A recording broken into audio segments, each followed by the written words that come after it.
2강 따뜻함만이 기억에 남는다. 선교율 대법회 이 불사의 의미. 이번에 봉은사에서 기획한 선교율 대법회는 수행도량 봉은사가 초전법륜의 녹야원으로 거듭난다는 타이틀을 걸었습니다. 한국 불교의 새로운 도약을 위한 선교율 대법회라는 타이틀도 있습니다. 거창하기는 하지만 시의 적절한 표라고 봅니다. 사찰에서는 불사를 많이 합니다. 부처님을 조성하고 전각을 짓고 탑을 세우는 이런저런 불사들이 다 좋은 불사지만 봉은사가 초전법륜의 녹야원으로 거듭 태어난다고 하는 취지의 불사야말로 진정한 불사이고 가치 있고 의미 있고 보람 있는 불사가 아닐까 하는 생각을 저는 한 달 동안 곰곰이 하였습니다.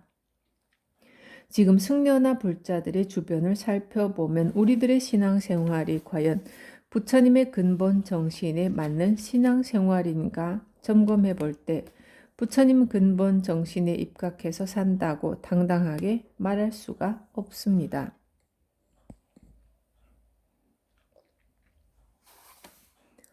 이러한 차제에 봉은사가 초전법륜의 녹야원으로 거듭난다고 하는 이 불사는 불자들 모두가 부처님의 근본 정신을 다시 일으키는 운동이기도 하고 부처님 전법의 원력을 다시 일으키는 운동이기도 합니다.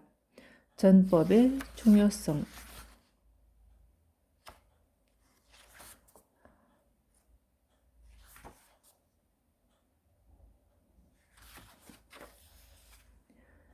우리 중생의 삶은 어리석고 몽매해서 캄캄한 밤중에 방향도 모른 채 이리 가다 부딪히고 저리 가다 부딪히며 갈팡질팡 헤매는 것과 같습니다.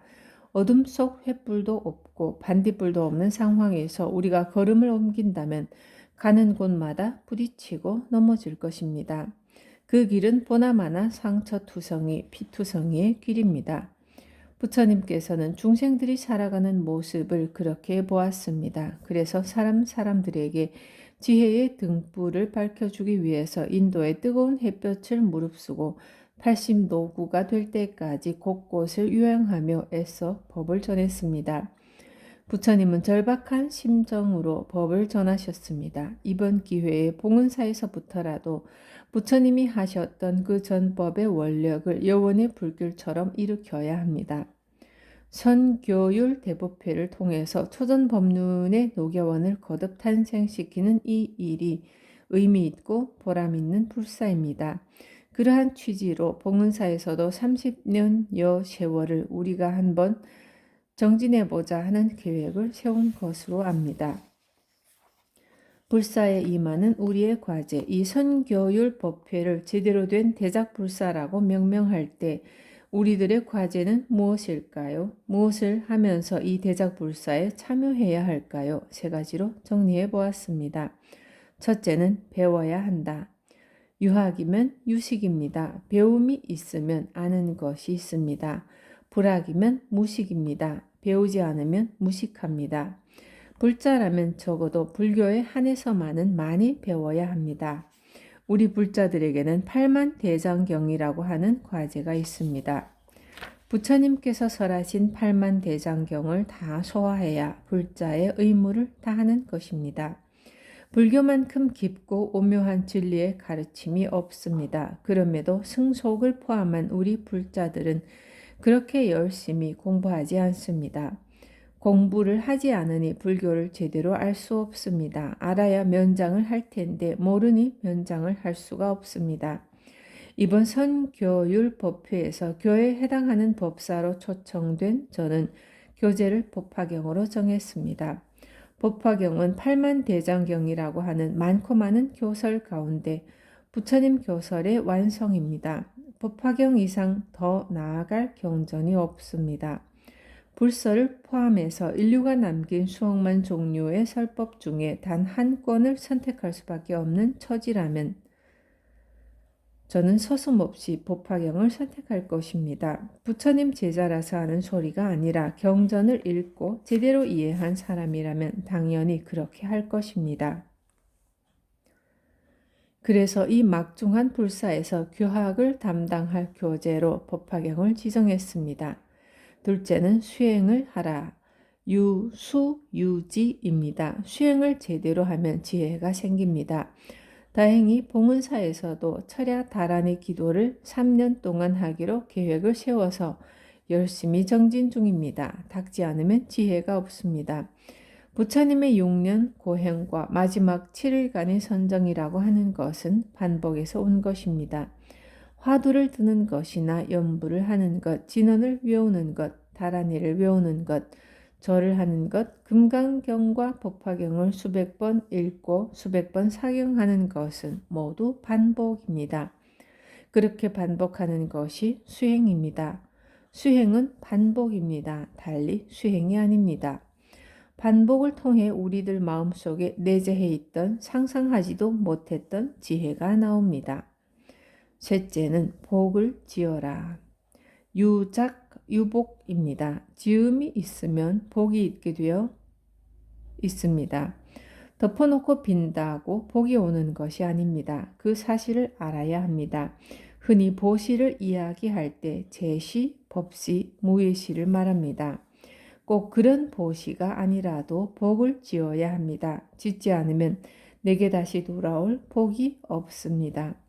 부처님께서는 가장 효과적인 복 짓는 방법을 선택하셨습니다. 저는 가끔 이 세상에서 제일 부자는 누구인가 하는 질문을 합니다. 제일 부자는 세계적으로 이름 있는 그룹의 회장이 아니라 부처님입니다. 봉은사만 하더라도 서울 강남 봉은사의 값이 얼마나 되겠습니까? 봉은사는 전부 부처님 앞으로 등기가 되어 있습니다. 부처님은 어마어마한 부자입니다. 조계사도 부처님 앞으로 등기가 되어 있습니다. 서울의 3대 사찰 중 하나인 도선사 역시 부처님 앞으로 등기가 되어 있습니다. 서울을 벗어나면 법주사가 있습니다. 얼마나 훌륭한 도량입니까? 예전에 총무원에 있을 때 어느 종교단체에서 백지수표를 주면서 얼마든지 당신 쓰고 싶은 대로 액수를 써라. 그 대신 속리산 법주사를 달라는 제안을 했습니다. 그런데 그때 총무원장이 거절을 했습니다. 법주사 하나만 하더라도 그만큼 어마어마한 재산입니다. 설악산, 오대산, 가야산, 팔공산, 불국사 등 명산 대찰이 모두 부처님 앞으로 등기가 되어 있습니다.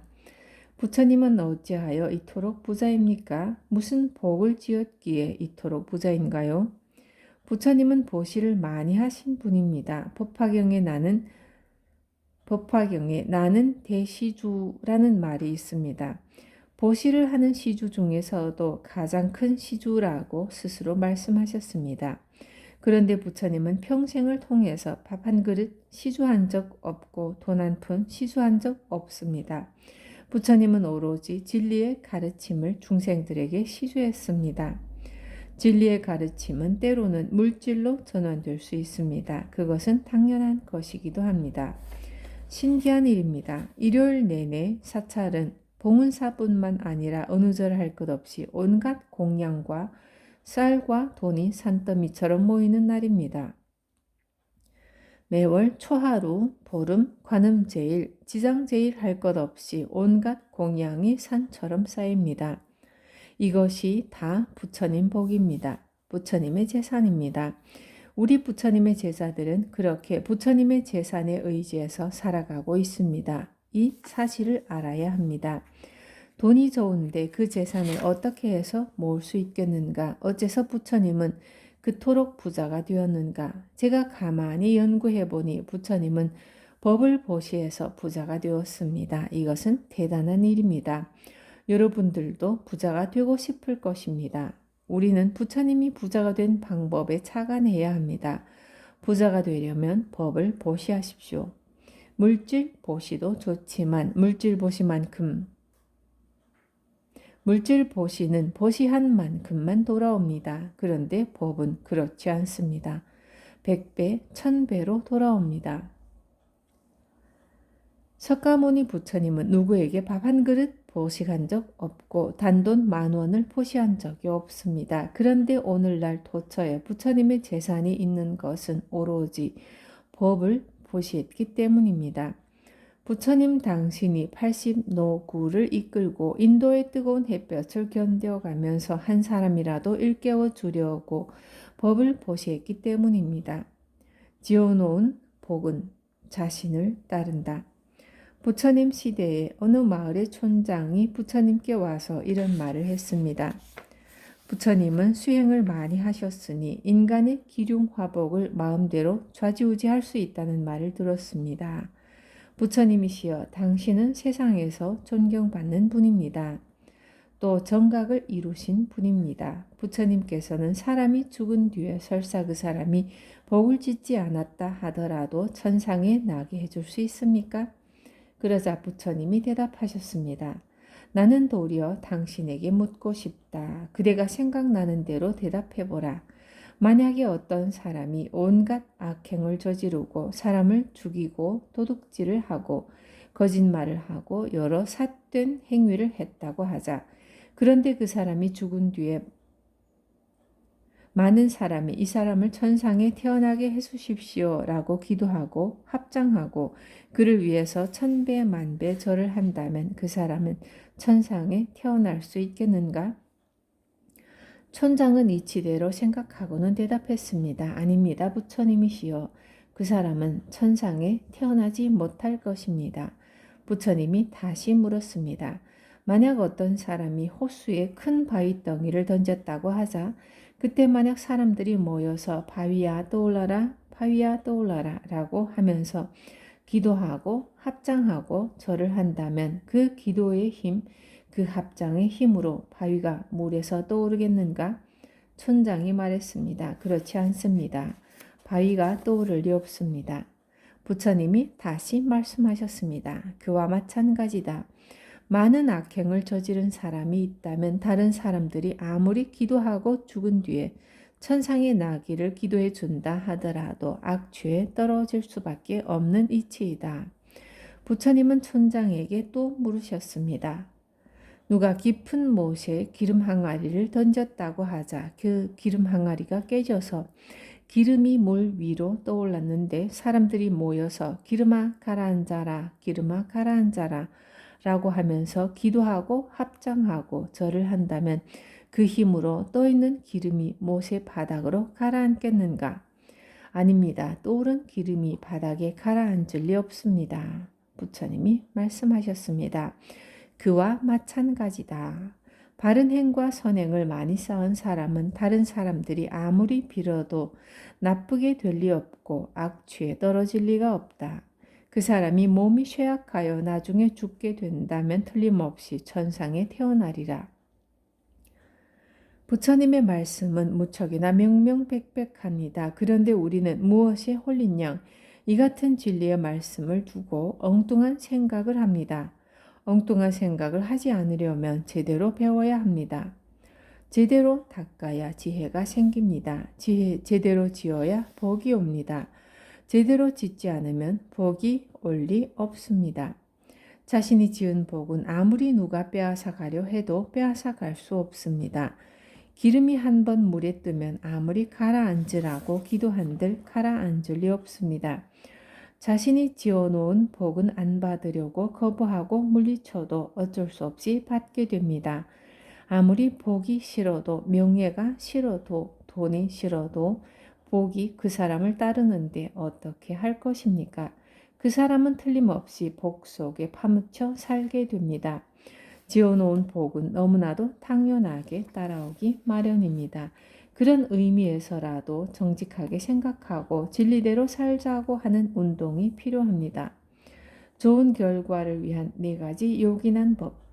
불교 수행에서든 인생에서든 우리가 제대로 된 결과를 얻어내려면 마땅히 알아야 한다고 경전에서 전하는 4가지 요긴한 법이 있습니다. 친, 근, 선, 우, 청문, 정법, 여리, 사유, 여법, 수증이 그것입니다. 첫째, 친, 근, 선우는 선지식을 만나는 것입니다. 선지식은 안내자입니다. 선지식 하면 대개 사람을 생각하지만 요즘은 사람에 의한 선지식은 거의 없다고 보는 것이 좋습니다.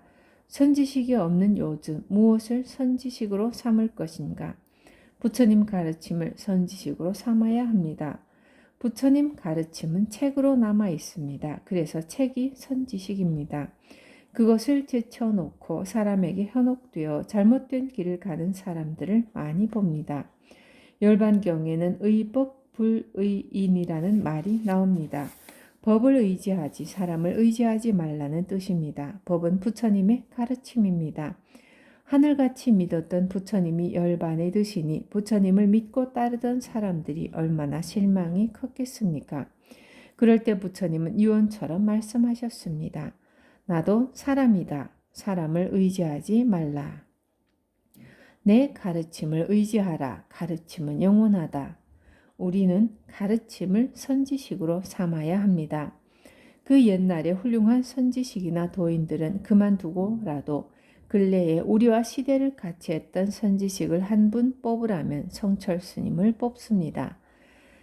국민 선사라고도 하고 대표 선사라고도 하는 성철 스님의 교육 방침을 말씀드리면 사람에 따라서 세 가지 다른 방침을 지니고 있었습니다. 제가 분류하기를 대내용 교육과 대외용 교육, 여성용 교육입니다. 대내용 교육은 당신과 가장 가까운 사람, 당신 상좌들을 위한 교육입니다. 성철 스님은 상좌들에게 경을 보게 했습니다.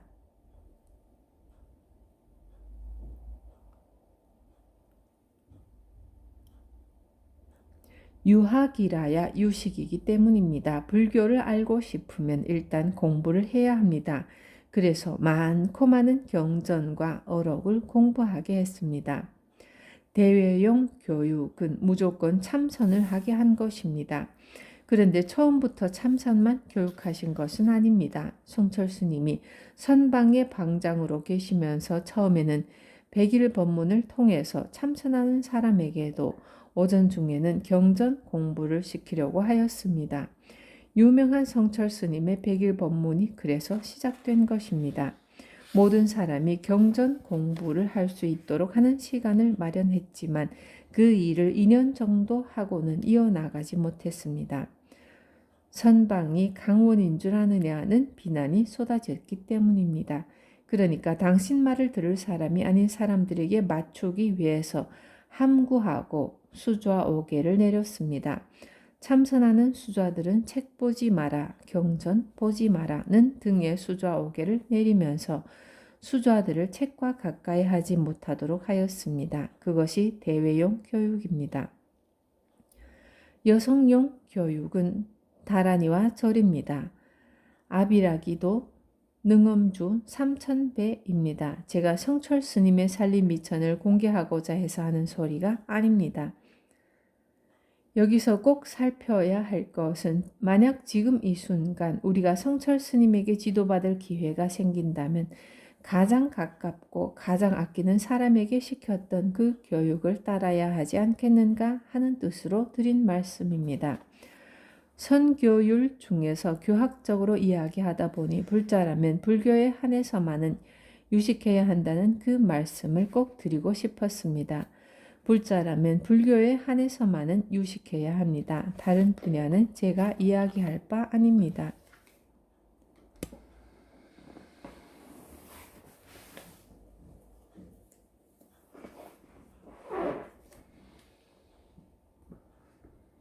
우리에게 팔만대장경이라고 하는 것도 있는데 다만 불교에 한해서만큼은 팔만대장경까지는 아니더라도 80대장경 정도는 공부해야 하지 않겠나 하는 것입니다.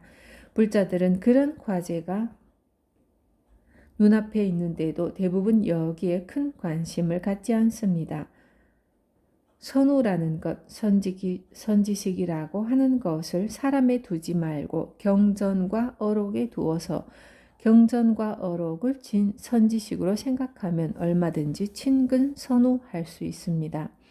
둘째는 청문정법, 정법을 들어야 합니다.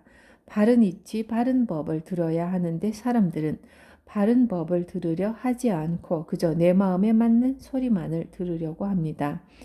바른 이치인가 바른 법인가 부처님 가르침 중에서 최상승의 법인가를 생각하지 않습니다.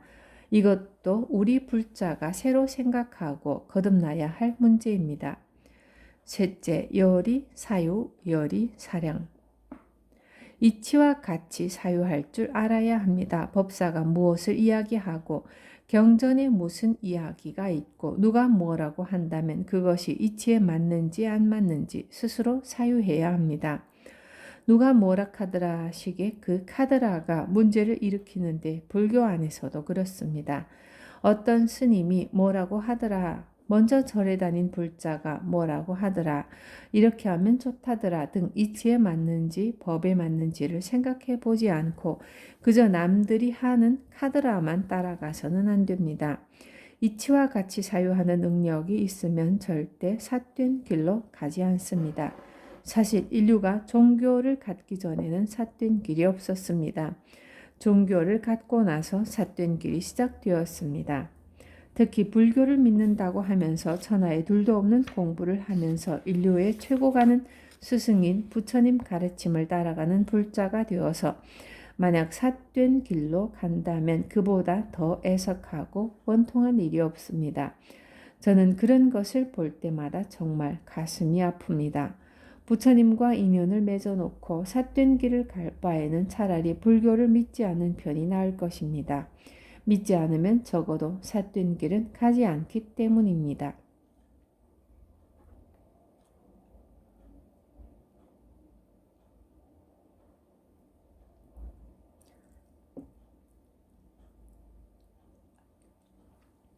넷째는 여법 수증입니다. 법대로 가르침대로 수행하자는 것입니다. 여기 봉은사를 수행도량이라고 명명했기 때문에 또 이런 말씀을 드리는 것입니다.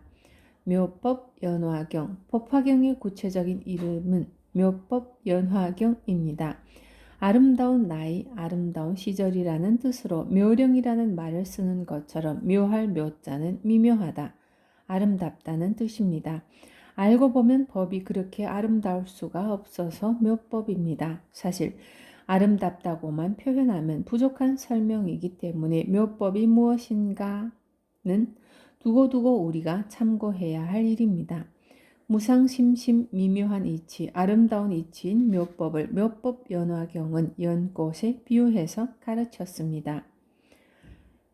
연꽃같이 미묘한 가르침, 연꽃에는 여러 특징이 있습니다. 그 가운데 두 가지만 말한다면 첫째는 처염상종입니다. 연꽃은 더러운 곳에 있으면서도 항상 깨끗합니다.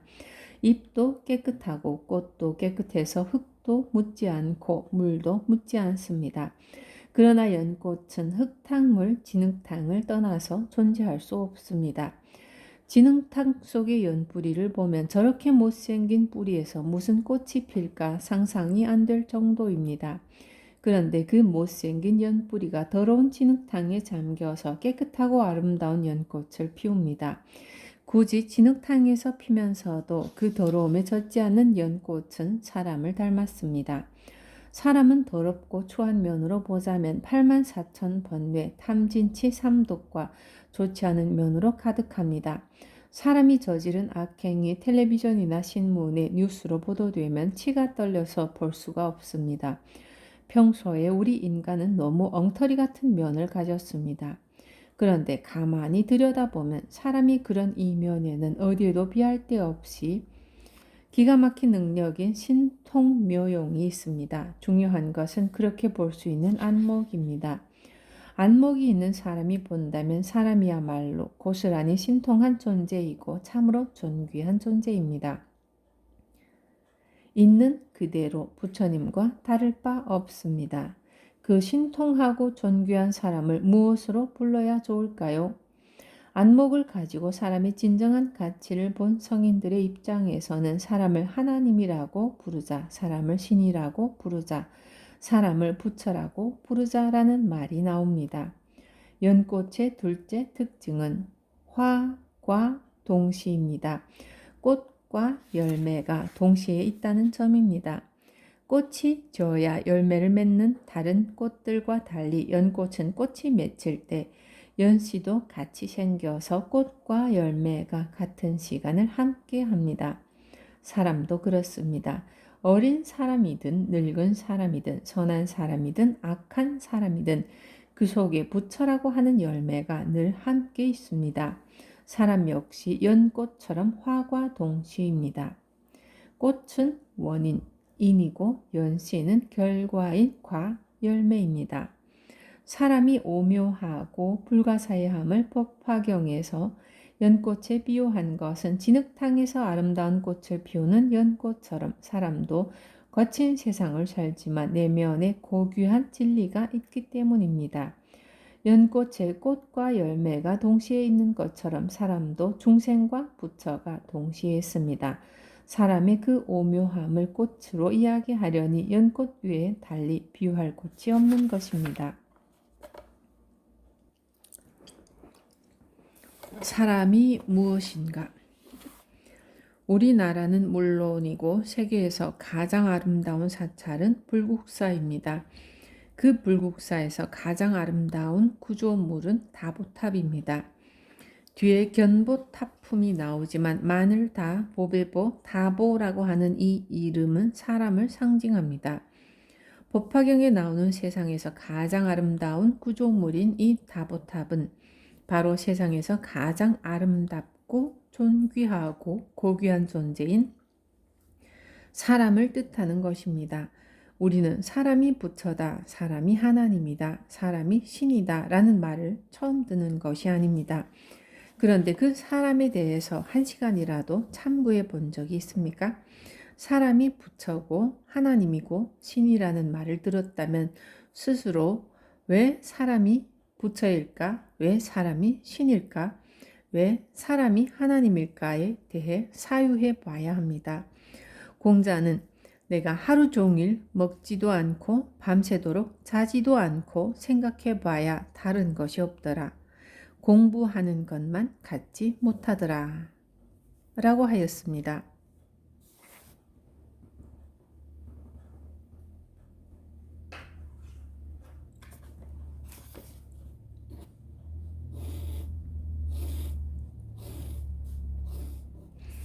저는 아무리 생각해 봐도 사람같이 존귀한 존재가 없고 사람 외에 달리 부처라고 할 게 없더라 라고 하는 결론에 이르렀습니다. 모든 대승경전과 조사스님의 어록은 한결같이 그렇게 이야기합니다. 그래서 법화경에서는 그렇게 존귀하고 미묘한 사람을 연꽃으로 표현하기도 하고 다보탑으로 표현하기도 합니다. 서품 법화경은 모두 28품으로 이루어져 있습니다. 품은 요즘 말로 하면 장이라는 뜻입니다. 모두 28장으로 이루어진 법화경은 품마다 내용이 분명하고 이야기가 독특합니다. 그 첫 번째 품은 서품입니다. 서품에서는 이 법회를 드는 청중을 소개합니다. 또 법회가 있기 전에 상서를 보여주는데 무슨 인연으로 상서가 있는지 미륵보살이 묻자 문수보살이 답을 하는 이야기가 산문과 개송으로 나옵니다. 법회의 청중 금강경에는 부처님을 항상 따라다니는 제자 1250명이 청중이지만 법화경에는 그보다 더 많은 청중이 나옵니다. 다종다양한 청중입니다. 비구, 비구니, 보살, 천룡팔부, 온갖 아수라, 가루라, 긴나라, 건달바 등 눈에 보이지 않는 신들까지 모두 법화경의 청중입니다. 심지어 천하의 무도한 악인인 제바달다 역시 법화경에는 청중으로 되어 있습니다. 이런 것이 법화경이 갖고 있는 오묘한 이치입니다. 모든 생명이 있는 것은 다 공히 부처님이라는 사실을 알려주기 위해서 법화경에는 청중이 다양하게 많습니다. 저는 이와 같은 사실들을 보고 들었습니다. 어느 날 부처님께서 왕사성 기사굴 산중에 계셨습니다. 큰 스님들 12,000명과 함께 하셨는데 그들은 모두 아라한의 경지에 오른 이들로서 모든 누가 이미 다하고 더 이상은 번뇌가 없었습니다. 자신의 진정한 이익을 얻어서 존재의 속박이 다 없어진 상태라 그 마음은 아주 자유로웠습니다.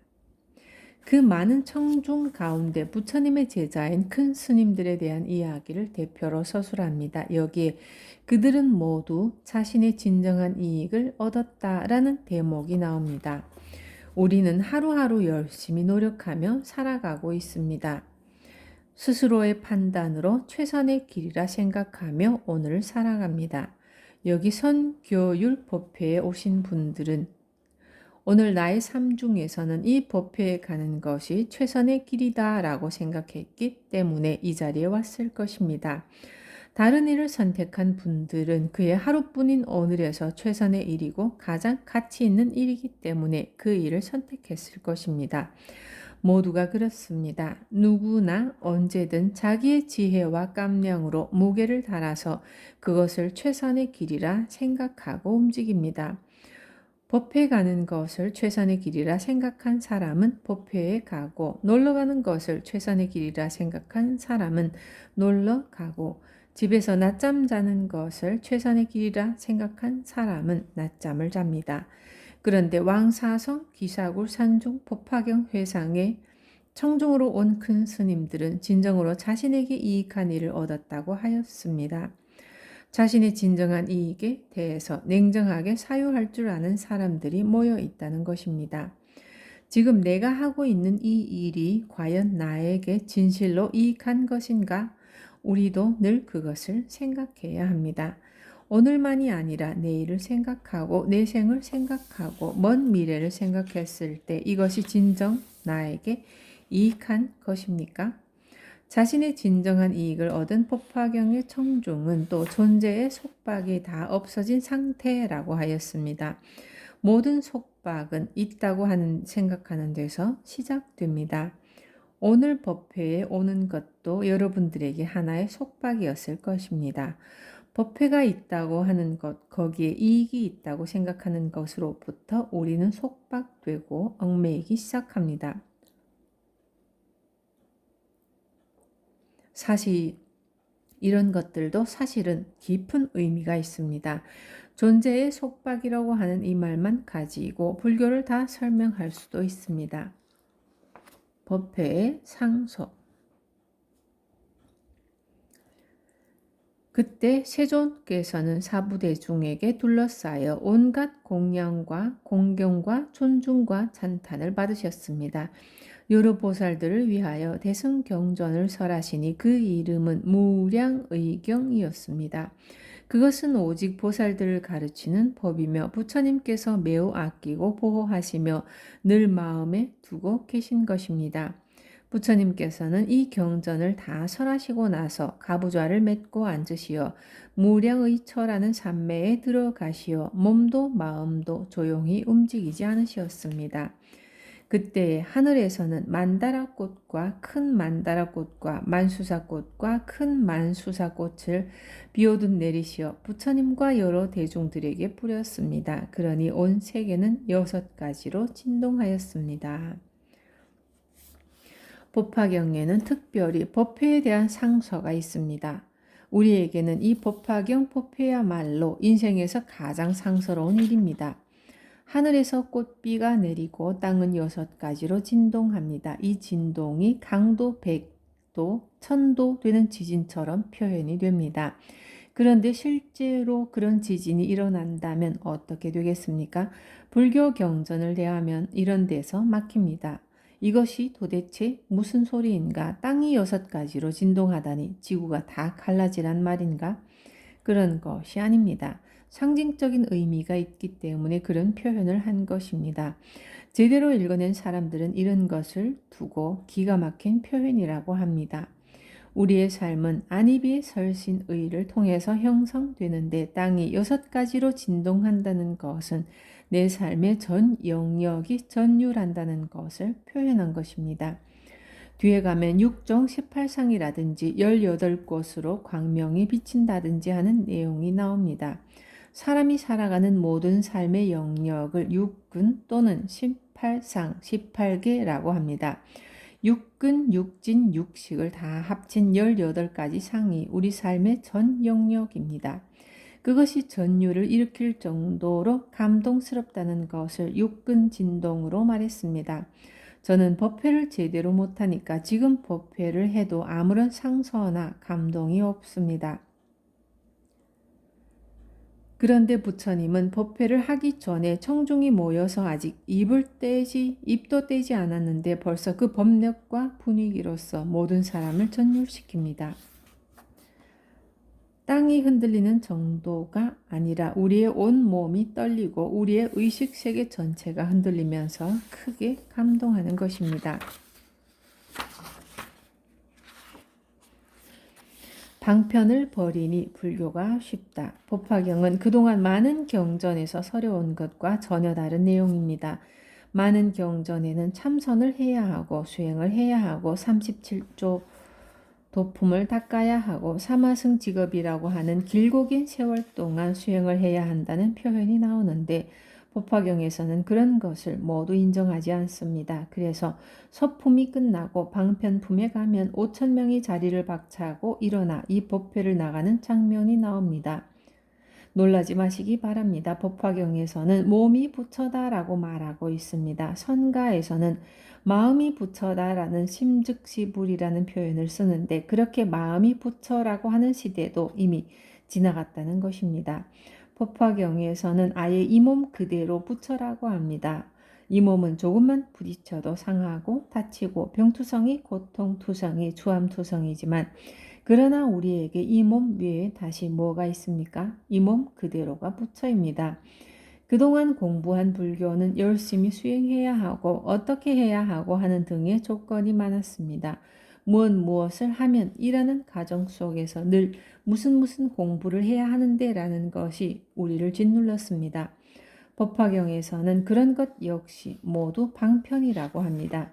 내가 방편으로 이야기한 것이다. 너희들을 그 방편으로 붙들어 두려고 이야기한 것이지 진짜가 아니다. 라는 이야기를 부처님이 합니다.